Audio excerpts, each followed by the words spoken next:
dementia, connecting our lives to help us survive. So we spend our time to the fullest we can. Hi, welcome to Professional Insights by Dementia Action Alliance. My name is Laurie Scherrer, and I serve on the advisory board of DAA. Today, I have the privilege of introducing Greg Herb. Greg is the broker and president of Herb Real Estate, Inc., with offices in Boyertown and Pottstown, Pennsylvania. Greg has been in the real estate industry since 1979. He holds an associate degree with a major in real estate and has earned the designation of ABR, CRB, CRS, Green, and GRI. Greg has kept abreast through the vastly changing environment of real estate through his commitment to education, as well as his continued involvement within the industry. Greg has served on many groups and councils. Just to name a few: president of the Montgomery County Association of Realtors, on the board of directors for the Realtors Legislative Alliance, as president of the Pennsylvania Association of Realtors, on the board of directors for the National Association of Realtors, on the board of directors for CRB, which is Real Estate Brokerage Manager Council, and has been an absolute pivotal person in our community. And I know this because I've known Greg for 32 years and have served on many nonprofit organizations with Greg. Greg, welcome and thank you so much for giving us your time. Hi, Laurie. It's a pleasure to be part of this. I look forward to participating today. Thank you. Greg, the reason we wanted you on here is many of the people that are on our group have dementia or are a care partner of someone who has dementia. And unfortunately, many of us are in a position where we have to downsize because of our cognitive impairments or financial obligations. We just can't stay where we're at. So what we want to do is talk about, okay, so I need to downsize. What do I do? I want to start with asking you, and you know, because you're my realtor, that I'm in this boat now. So this is a great timing for me. How much money and what should you invest in renovations before selling? You know, Laurie, that's a terrific question. And every market's different, as we'll talk through a few things here, hopefully today. But before you start the evaluation of what things I should do, what should I invest in, and most importantly, what we're looking for is what's going to give me the best return on investment. And so what you really should do is have a real estate professional come in, evaluate your home from an outside perspective. Many times, myself included, we go in and out of our homes each day and we kind of overlook and look past certain things and have an objective viewpoint from a professional who will come in there and see what things stand out to him or her that may need some improvements or tweaks. The bottom line is this, Laurie. We look at those items and say, and many times they're cosmetic maintenance issues that buyers have a tendency to overvalue the cost of improvements, whereas a seller should make those improvements that will have a better return on their investment. In other words, it's my dollar for dollar return. If I spend $1 on something on my home, am I going to at least get that dollar back, making my home more saleable? Or is that dollar investment only going to bring me an extra 50 cents? Well, therefore, I want to keep that dollar in my pocket. So the simplest suggestion is have a real estate professional come out, look at your home from an outside third-party perspective, and evaluate those things which they believe, with improvements, will garner a greater sale price and perhaps most likely a shorter time frame to sell them the home. Typically, I will tell you this. Major improvements are not a dollar for dollar return. People who replace windows, kitchens, and bathrooms, those major ticket items will not give you a dollar for dollar return. Many times it's going to be the small cosmetic things, and also decluttering and depersonalizing one home makes it easier for prospective new buyer to visualize themselves in your home. Thank you.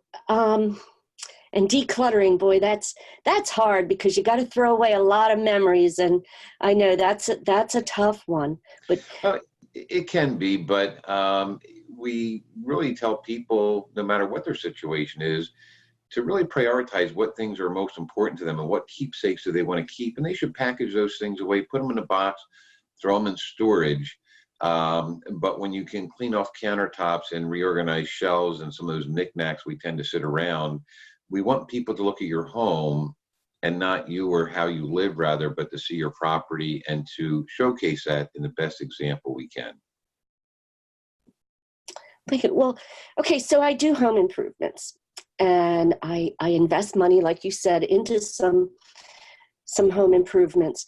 What documentation should I keep of the improvements that I make?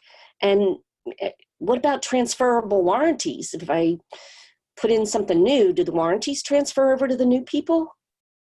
Well, warranties really are on a case-by-case basis, and it depends what they might be. I'll give you a popular example. It's somebody that may have made improvements such as a waterproofing. Many times waterproofings in basements or crawl spaces are transferable.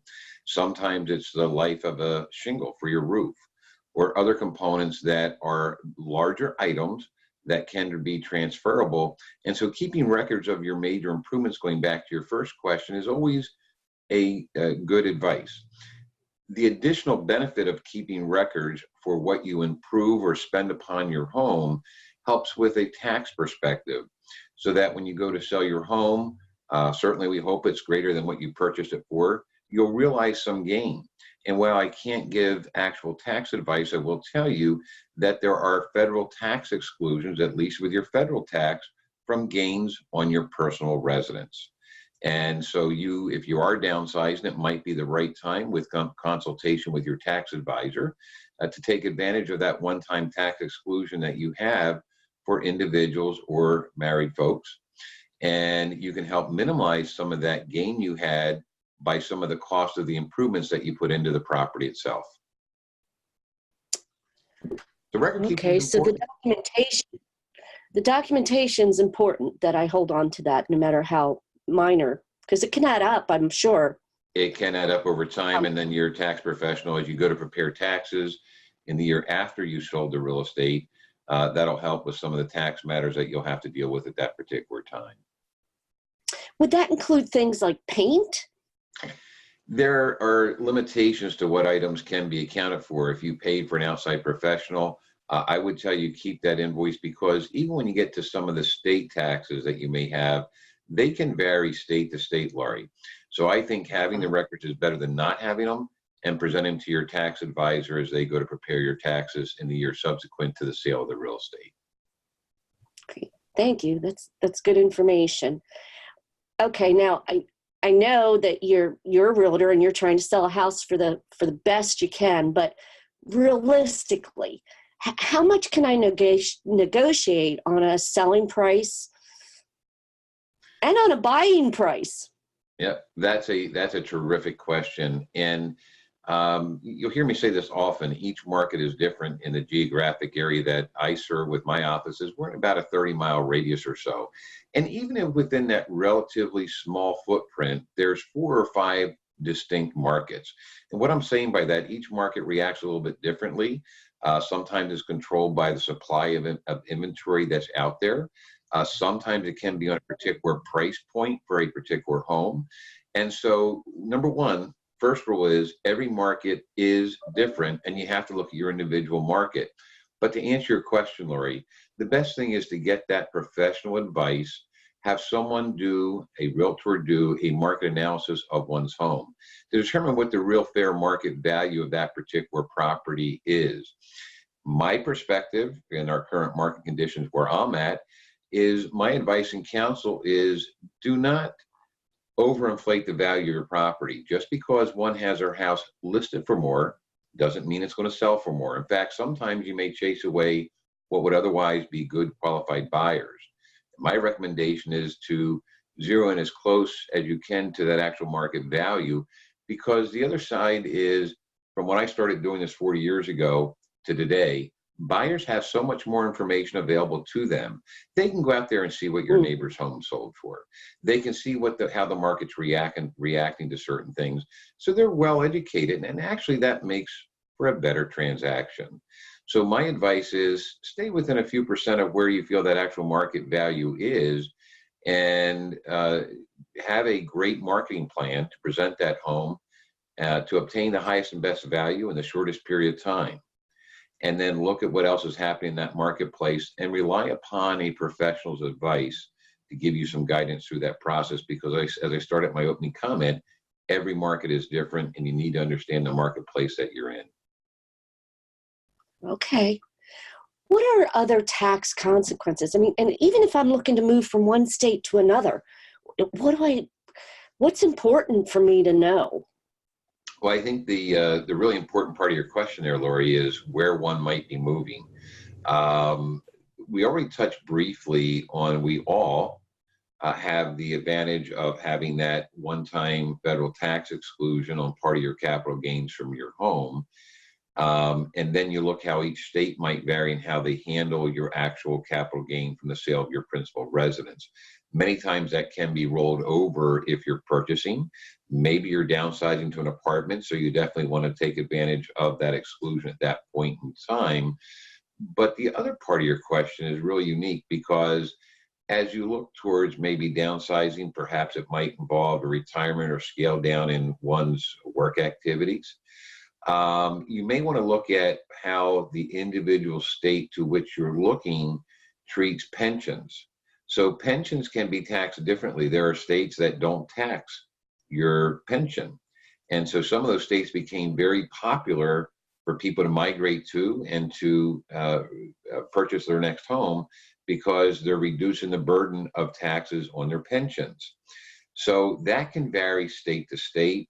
And again, your tax advisor, just like I said earlier, I can't give you legal or tax advice, but I can encourage you to seek your legal when appropriate, and certainly tax advice as to one's decision process as to where I might want to move. You know, two states next to each other, one may have very significant different tax laws compared to the adjoining state. And so you may want to look at that, where I decide to call home and how that will impact my actual taxation moving forward down the road. Not only the tax for the sale of the property, but even other things such as your revenue source. Wow, a lot to think about. It is. I know we're running short on our time, but I have another question. Maybe this isn't a real estate question, but I'm sure you've dealt with it a lot. How do I select a moving company? You know, here's the thing I would really recommend with that. Going back to the picking the right professional realtor, I think it's important to interview, find somebody you're comfortable with, have some rapport with, and have somebody that maybe perhaps has given and come to you through a recommendation from a friend or other clients. Maybe that realtor you're working with has had a history of successful moves with 2 or 3 companies that you want to get some actual pricing with and meet with them. Moving companies can vary greatly. It also depends if you're doing interstate or across state lines, who you might hire to do that. But getting upfront fixed cost pricing, getting a fixed quote is very important. We all sometimes hear those war stories where costs ended up being a lot more than what they anticipated. So having those costs and expenses upfront in writing through a contract, and shop around, and then also take recommendations from friends and family members who may have used other movers in the past. Moving can be an exciting time and a very positive thing. And so what we want to try to do is help that process to make it as seamless as possible, and really as transparent as anyone looks to take that next step into that next home. Well, Greg Herb, I want to thank you so much for your time today and for speaking with us. It's really, you've given us a lot of information, and we appreciate it. Laurie, it's been great calling you a friend for, as you remind me, over 30 years. It's hard to believe that. But I want to say thank you for what you do for your industry and for what you do for this particular cause. And I'm more than delighted and happy if I've been able to provide any insight to provide some guidance for folks as well. So thank you very much for the opportunity to be part of your program. Our pleasure. And again, thank you. And for our listeners, we want to thank you so much for joining Professional Insights through Dementia Action Alliance. If you like this podcast, please subscribe to our YouTube channel and by all means, watch some of our others. Thank you, and you have a wonderful day.